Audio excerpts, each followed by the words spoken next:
Hi guys, welcome to Monday's literacy video.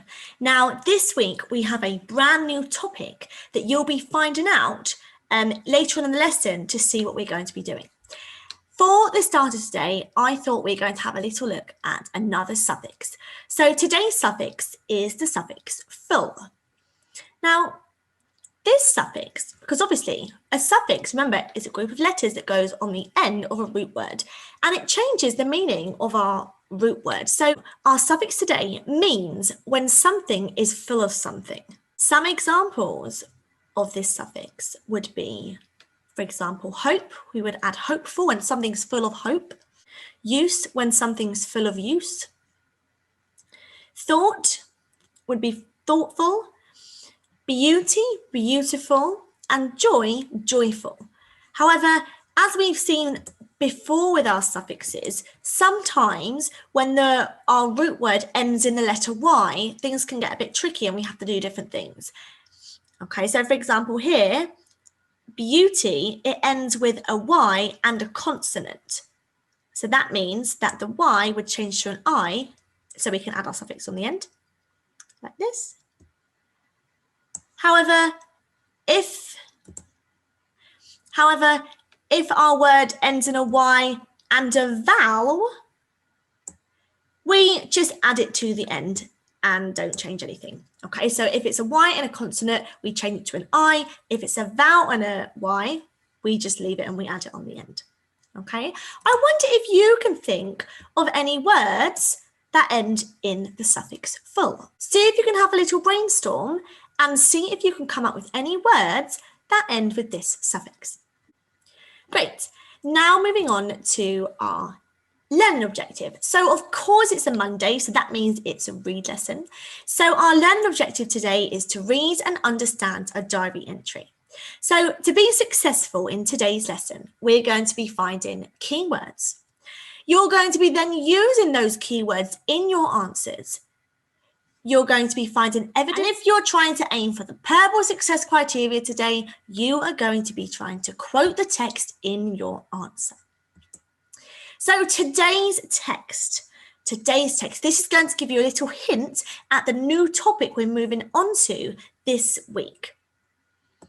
Here is today's text. We are looking at diary entries. So we're going to be working on diary entries for the whole week. And today for our read lesson, we're going to be answering some questions about this diary entry. Super. And it is quite a long one.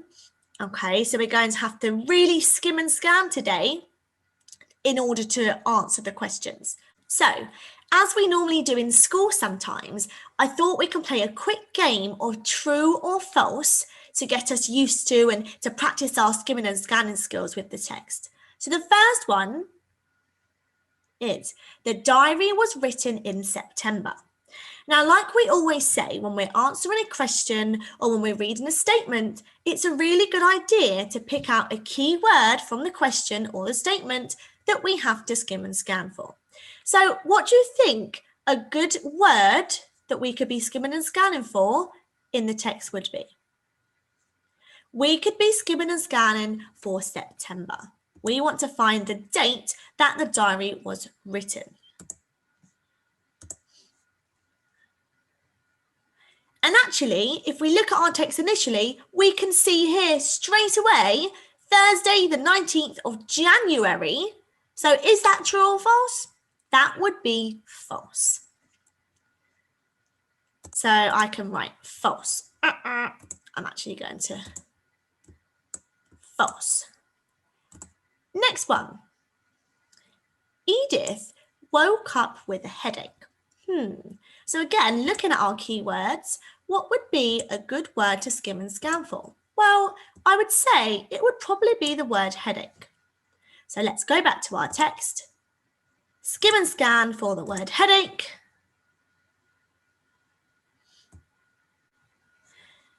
Oh, I found the word headache. It says here. There we go. So we're going to read around the keyword to see again what context it's in. It says, I have come early to bed with a headache.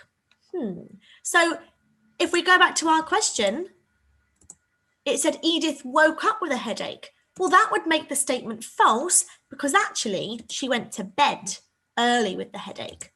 So that one would be false. So, And then we've got one more, which says, Rosie was a wild person. What words could we skim and scan for when trying to find the answer to this? Well, I suppose we could skim and scan for Rosie, or we could skim and scan for wild. Let's take a look. So skimming and scanning, you should also be trying to skim and scan along with me.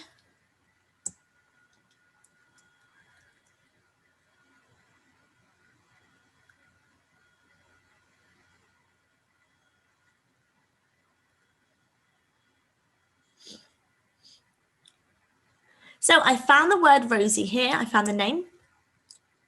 So I'm going to read around it. It says, all thanks to Mama and a girl named Rosie. Chubb, a cozy name for such a wild creature. So if we go back to our question, Rosie was a wild person. So I would say that would be true because if we go back to the text, we know that it says a girl named Rosie Chubb. So we do know they've just used wild as an adjective to describe this Rosie as wild, a wild creature. Okay, so moving on. Right, we're going to have a little practice now at giving evidence. So the question says, did Edith have a good day? And the answer we've got is no, she didn't. What do you think is wrong with that answer? We haven't really explained, we've just put, it's quite a bland answer. We've just put no, she didn't. It would be really, really good if we can explain our answer using evidence from the text. So we need to find out some evidence for did Edith have a good day? So if we go back to our text and we start to read, what a terrible, never to be forgotten day. My first ever visit to the workhouse. So there it shows us that actually Edith didn't have a good day. And remember, we've been looking at workhouses in Oliver Twist. Maybe it was because the workhouse was not particularly a great place to be. Okay, so that's why Edith didn't have a good day. So if we go back to our answer, what can we add to our answer? I would actually, instead of starting with no, she didn't, the best thing to do when we're answering read questions is to just rearrange the question around to form the opening. So we could say, Edith did not have a good day because it was her first ever visit to the workhouse. Now, can you see that this answer looks much better than the answer we originally had? We've given evidence from the text and we've explained why Edith didn't have a good day. So make sure when you're answering your questions today, you try and expand on your answers and give evidence from the text. Right, moving on now, we're going to practice how to quote using the text. So for example here, our question says, find evidence that Edith wanted to be a nurse. And again, we should all be trying to skim and scan for the key word because that will help us when it comes to answering our question. So a good word to skim and scan for in this question would be nurse. So let's take a look back at our text. So skimming and scanning for the word nurse. So when you see the word nurse, so we found the keyword nurse here. We're going to go back to the start of the sentence and read the context that it's in, as we can use this information in our answer. It says, I am Edith Lorimer, age 15, 16 next month, and inspired by Florence Nightingale's example, hope I might train to be a nurse. So Edith does want to be a nurse. So what we're going to do is we're going to use this information here to help us with our answer. So to answer this question, we know that Edith does want to be a nurse, and then we're going to use some evidence quoting it to support our answer. We're going to start by saying, Edith does want to be a nurse. because the text says, now this is where we get our quotation marks out, quote, and we're going to copy exactly what it says in the text to use as evidence. The text says, now I've just copied and pasted it because I'm on a computer, but I suppose if you're writing it at home, it's really important if you're quoting that you copy it word for word like the text says.